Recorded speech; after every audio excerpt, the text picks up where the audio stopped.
¿Qué es la neurociencia? Muchos estudiosos del tema no se refieren como neurociencia dándole una singularidad, sino al término neurociencia, por la relación multi e interdisciplinaria que éstas tienen, ya que al referirnos a neurociencias indicamos al conjunto de disciplinas científicas que estudian la estructura, la función, el desarrollo de la bioquímica, la farmacología y la patología del sistema nervioso y de sus diferentes elementos, los cuales interactúan, dando lugar a las bases biológicas de la conducta. El estudio biológico del cerebro es un área multidisciplinar que abarca muchos niveles de estudio, desde el puramente molecular hasta específicamente conductual y cognitivo, pasando por el nivel celular, que son las neuronas individuales, los ensambles y redes pequeñas de neuronas, como las columnas cervicales, y los ensambles grandes, como los propios de la percepción visual, incluyendo sistemas como la corteza cerebral o el cerebelo, e incluso el nivel más alto del sistema nervioso. El nivel más alto, las neurociencias, se combinan con la psicología para crear la neurociencia cognitiva, una disciplina que al principio fue dominada totalmente por psicólogos cognitivos. Sin embargo, hoy en día, la neurociencia cognitiva proporciona una nueva manera de entender el cerebro de la conciencia, pues se basa en un estudio científico que une disciplinas tales como la neurobiología, la psicobiología o la propia psicología cognitiva. Un hecho que con seguridad cambiará la concepción actual que existe desde los procesos mentales implicados en el comportamiento y sus bases biológicas. Los humanos tenemos la capacidad de la metacognición, es decir, la capacidad para monitorear y controlar nuestra propia mente y conducta. Esta última función nos ha permitido dar un paso gigantesco en términos evolutivos. Hemos logrado volvernos la especie que se propone estudiarse a sí misma.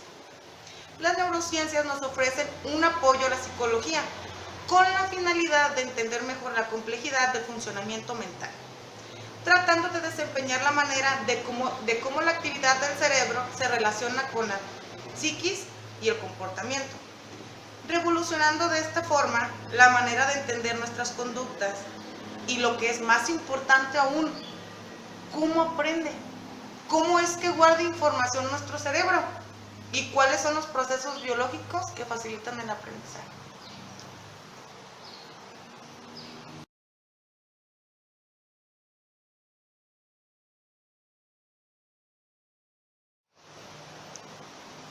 La neurociencia es una disciplina que incluye muchas ciencias que se ocupan de estudiar desde un punto de vista inter, multi y transdisciplinario la estructura y la organización funcional del sistema nervioso. Algunas de las ciencias implicadas o que tienen relación con la neuropsicología podría ser, por ejemplo, la neuroanatomía, que tiene que ver con el estudio de las estructuras que componen el sistema nervioso. La neuroquímica, que estudia las bases químicas de la actividad neuronal. La neuroendocrinología, que estudia las interacciones del sistema nervioso y todo lo que tenga que ver con el sistema endocrino, o sea, con las glándulas. La neuropatología estudia todo lo que son los trastornos o enfermedades que afectan al sistema nervioso. La neurofarmacología estudia el efecto de los fármacos o drogas sobre la actividad nerviosa. La neurofisiología estudia todo lo que son las funciones, las actividades del sistema nervioso.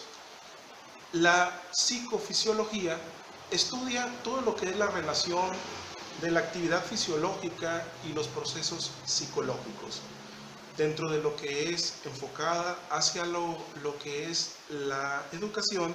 No podríamos dejar de mencionar lo que es la neurociencia cognitiva, que estudia todo lo que son las bases neuronales de la cognición, que vienen siendo los procesos intelectuales, tanto superiores del pensamiento, y cómo actúa la memoria, la atención y los procesos de percepción.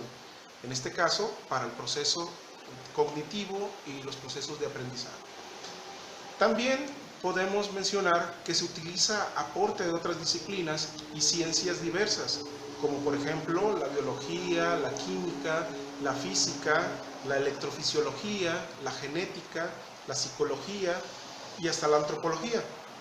También es necesario mencionar lo que es la epistemología genética, la neuropatología y la nociología, en este caso que tiene que ver íntimamente con todo aquello que es el conocimiento, la ontología, el conocimiento del ser y el conocimiento de sí mismo. Pero la actual función de la neurociencia como disciplina integral intenta comprender cómo funciona y cómo se puede penetrar en los misterios de esa relación entre la mente, la conducta y la actividad propia junto con el conocimiento del tejido nervioso. Es decir, que a partir del estudio de distintos niveles, molecular, neuronal, redes neuronales, conductuales y cognitivos, la neurociencia trata de desentrañar de manera de cómo la actividad del cerebro es que funciona o se realiza. Comprender la actividad cerebral es imprescindible para poder comprender nuestros comportamientos y los procesos de enseñanza-aprendizaje, como lo hemos mencionado. Como docentes, nosotros visualizamos, medimos y manejamos las diferentes situaciones a tratar en el aula. Es por ello que actuamos bajo estímulos y respuestas, que tiene relación con todo lo que hemos mencionado. Puesto que no podemos prever la actividad cerebral interna, tendremos que aplicar herramientas que ayuden a la modelación de los estados emocionales, permitiéndonos así cada día ser un poco más felices y eficientes en nuestro trabajo en la docencia.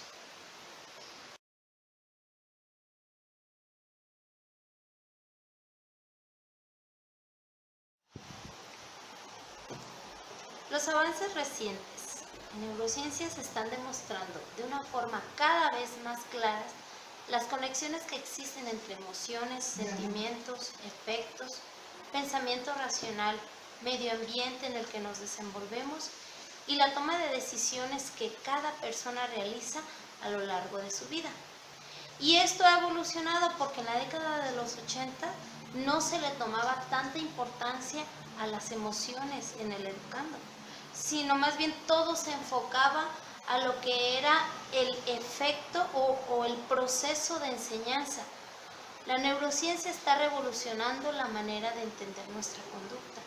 Y lo que es más importante aún, cómo aprende, cómo guarda información nuestro cerebro y cuáles son los procesos biológicos que facilitan el aprendizaje.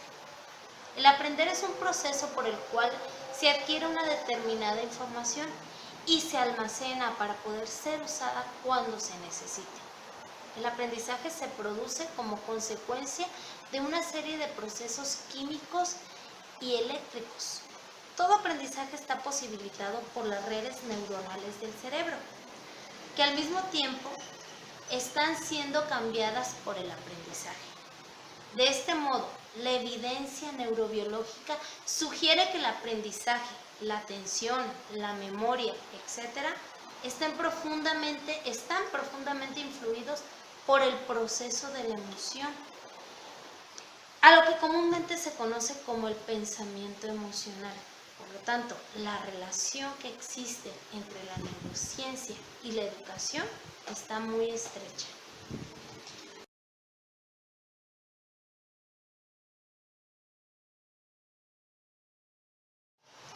Muchas de las personas tienen grandes expectativas en aprender un mundo de información.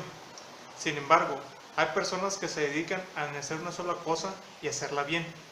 Comúnmente, aprender bien las cosas de las que se hacen no se olvidan, pero las cosas mal aprendidas se olvidan fácilmente. Eso se debe a la falta de contexto y poco sentido a las cosas y fundamentalmente carecen de valor.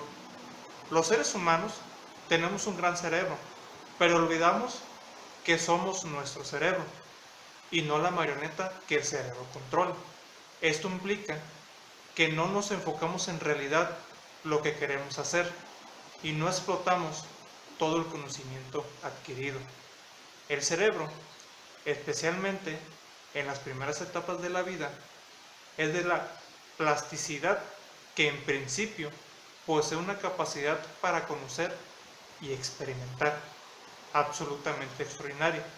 Es como una tabla abierta y dispuesta a recibir todo tipo de información o estímulos en virtud de los cuales se está construyendo, ya que el aprendizaje se adquiere a partir de eventos inesperados, ya sea por desconocimiento o curiosidad, o por casualidad o por inducción, que hace referencia al entorno en que nos encontramos, y al trabajarlos se elaboran métodos más claros y más sencillos. No obstante, este potencial de la capacidad ilimitada que posee nuestro cerebro se va calibrando comúnmente con los conocimientos adquiridos dentro del contexto, ya sea geográfico, sociocultural o emocional en que nos encontramos cada persona. Y esto se debe a que se encuentra dentro de un medio en lo que uno mismo se puede desenvolver. Es de ahí la importancia en que se crean las condiciones para brindar contextos de los más variados y más ricos posibles, para que esta capacidad de conocer y aprender crezca lo más posible.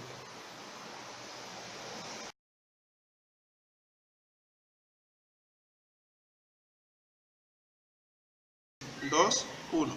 En conclusión, el maestro que conoce los principios neurobiológicos que rigen el funcionamiento cerebral tiene en su poder un recurso valiosísimo para rediseñar su quehacer docente.